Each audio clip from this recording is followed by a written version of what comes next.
Kula suwun seperti keinginannya Rasulullah sallallahu alaihi wasallam. Terus niki terakhir anna Rasulullah sallallahu alaihi wasallam kana la yanamu hatta yaqra alif lam mim tanzil wa tabarakalladzi biyadil mulku wa qala las antawuf yufaddilani kulla suratin fil Qur'an bisab'ina hasanatan. Jadi di antara kelebihannya surat Tabarak adalah mengungguli umumnya surat dengan kelas 70 kali derajat. Jadi keunggulannya surat Tabarak itu bisab'ina darajah di bawah surat-surat yang lain.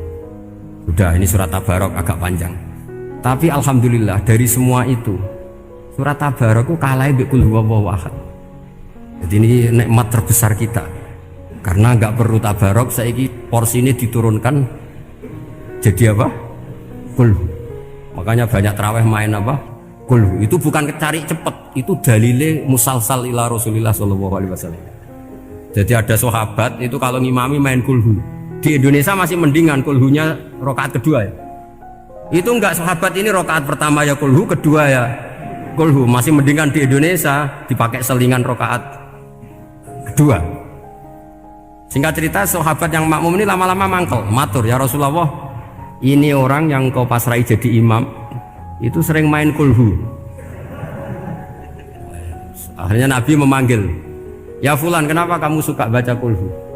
Li'annaha sifatur rahman, karena dalam surat kulhu itu semuanya menerangkan sifatnya Allah Ta'ala. Maka saya suka itu. Nabi saat itu juga dapat wahyu, ya Muhammad, kasih tahu orang itu, inni uhibbu, saya suka dia karena dia suka kulhu.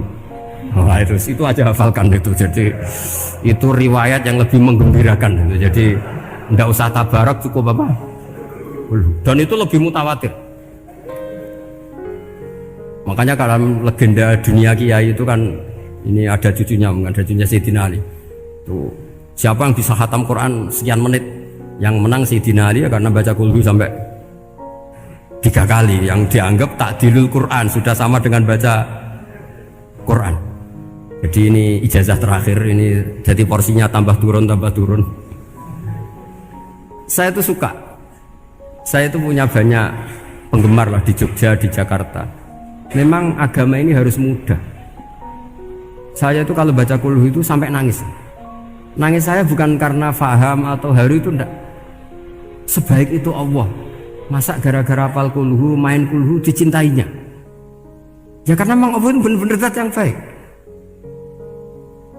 Makanya saya punya teman itu kurang ajarnya Masya Allah. Kalau tes ditanya rukun Islam berapa, nawaqidul wudhu berapa, muftitatus sholat berapa, semuanya dijawab la ilaha illallah. Terakhir ditulis kafir Pak, sama nyalano iki. Nyalano la ilaha illallah kafir apa enggak? Gurunya bingung kan akhir. Di ek iku la ilaha illallah kok di ek. Akhirnya bocah diceluk, "Cung wasotem piye?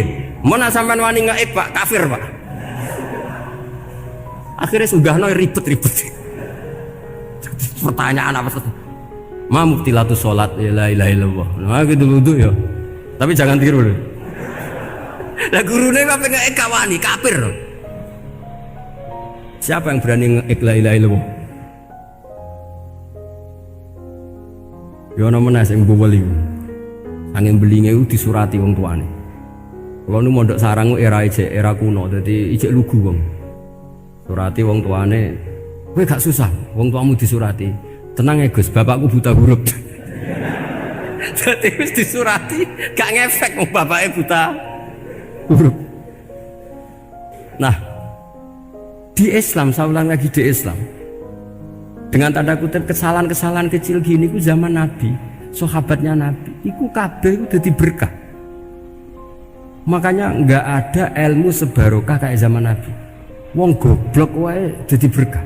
Sampai Nabi ngendikan aksaru ahlil jannah al-bulu, akeh-akeh penduduk swarga iku wong goblok.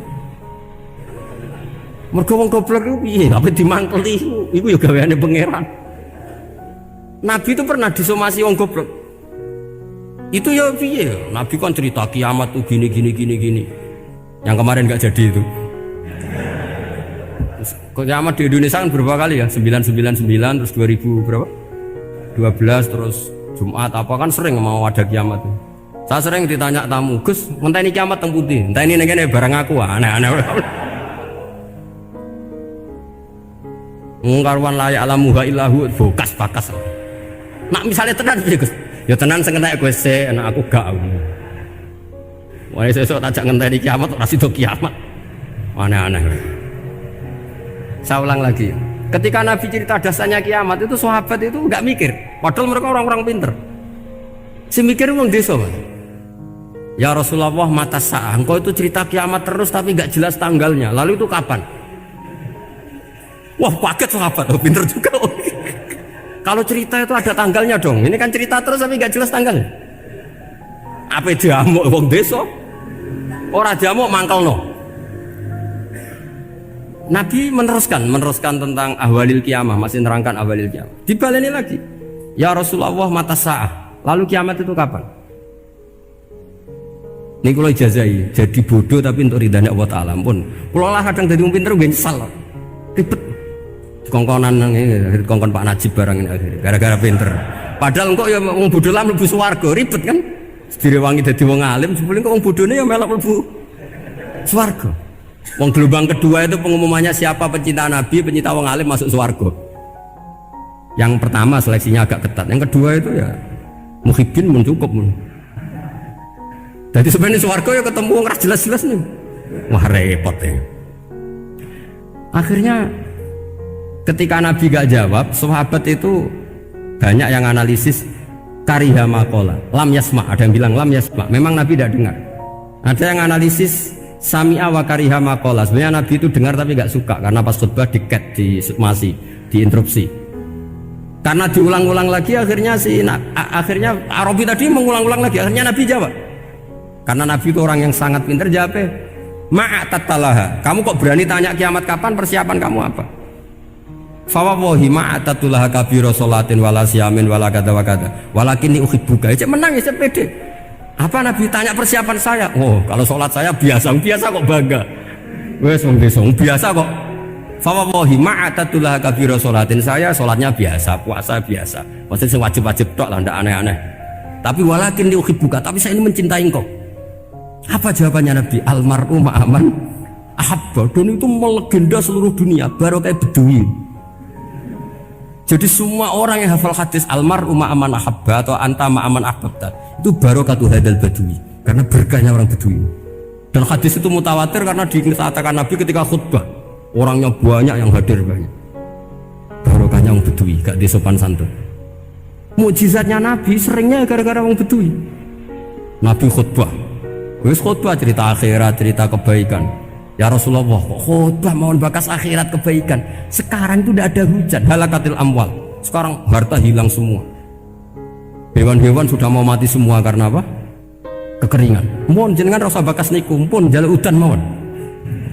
Nabi langsung wah langsung udan tuwes. Nak jari ulama lah Nabi berodok gelos putih udan seminggu nganti akhirnya sapi ini aku gak mati krono kehausan tapi kelentir. Parani nek Nabi nuli ora ngrasa salah paren ya Rasulullah. Wong kula njuk donga udan ben ra mati, saiki mati tenggelam. Mun lereni santai wae. Akhirnya Nabi itu nuruti meneh. Allahumma hawalena wala alina Allahumma alal akam wa dzirab terus. Di wong desa.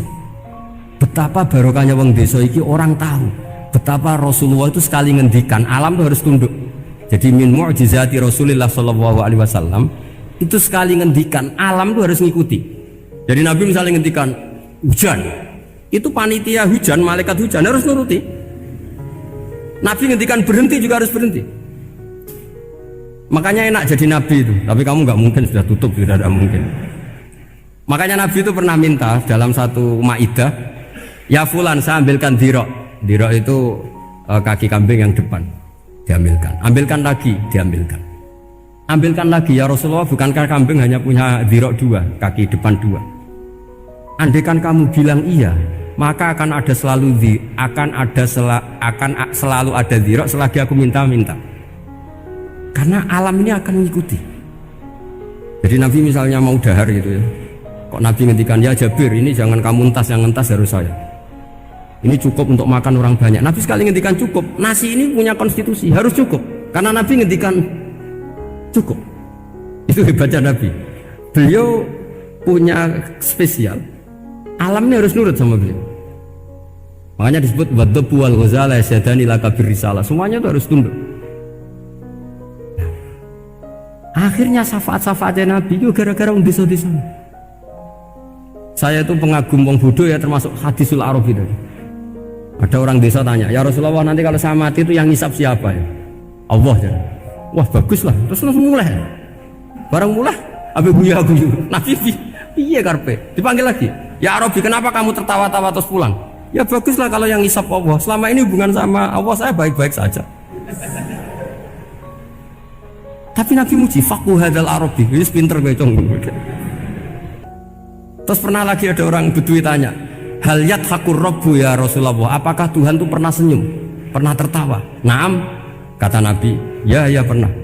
Lan na'dima min rabbin yadhaku khairan. Kalau Tuhan pernah senyum, pernah tertawa, wah orang kalau pernah tertawa itu pasti baik. Ya baguslah, enggak apa-apa.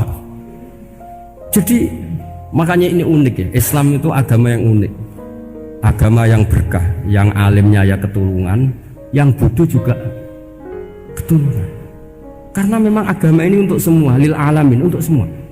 Maka kata Imam Ghazali, Allah mengutus Nabi itu diutus ke raja-raja, diutus ke pedagang, diutus ke aromil, diutus ke fuqara, diutus ke birokrat, diutus ke apa saja.